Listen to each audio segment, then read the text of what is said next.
So I was laying in bed this morning and had a thought that I had never had before.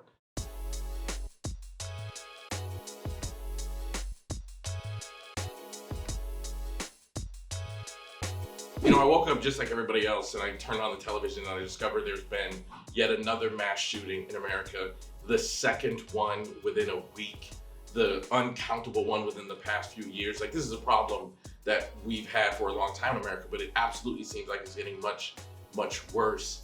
And as I'm watching the coverage of this, my heart is just breaking and I'm laying in bed emotional. I was watching a gentleman who was being interviewed by the name of Cedric Alexander, who's the former director of public safety, I think was his title. And they were asking him about his response. And Cedric Alexander said, what he thinks is necessary is we need to start thinking about what we're going to do differently in America to stop these events from happening. And that triggered a thought for me. Like, I was thinking about us as helping professionals, psychotherapists, and healing professionals. And I was thinking, at our best, regardless of the way that we do it, at our best, we provide healing and change. I think that's the fundamental core accomplishment of psychotherapy: healing and change. And whenever events like this happen, I start hearing about thoughts and prayers, like my thoughts and prayers go out to so-and-so. And I started thinking, but what could we do to accomplish healing and change? I think right now, more than anything else, that's what America needs to break this pattern. So what could we do differently to achieve healing and change? Psychotherapists, we are that's what we do. That falls within our realm of mastery and clinical ability and skills.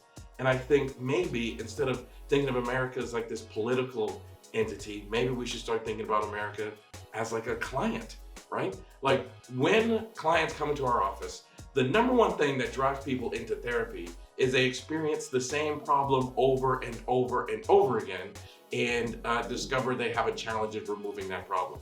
So an example is I have an addiction to gambling, and though I've tried and tried and tried, I can't stop going to the casino and gambling all my money away. So thus I'm gonna come to therapy to see if I can change this. Or I can't stop drinking, I keep trying, but every time I go to a bar, I drink too much and I come to therapy. Or I'm depressed and I've been depressed for so long, I can't figure out a way to get happy, so I'm gonna come to therapy. So when people have the same problem over and over and over again, that's what drives them into therapy. And what we're really good at is accomplishing healing, right? Heal the thing that causes bad behavior and change so that there's a new behavior. In America, we definitely have a problem that we just keep experiencing over and over and over again. And there's nothing wrong with thoughts and prayers, but maybe it's time for healing and change. And I belong to a community that's really good at this. So I hope I start seeing interviews from psychotherapists, psychologists, marriage and family therapists. I hope I start seeing interviews from people who are good at healing and change, because that's exactly what America needs right now. Right now, my heart goes out to all of those communities that have been impacted by this. And I absolutely have positive thoughts to send to them, and I definitely pray for those communities and pray for those people. But if we want to make sure that there's no further communities that are going to be impacted in ways like this, we need healing and change beyond just thoughts and prayers.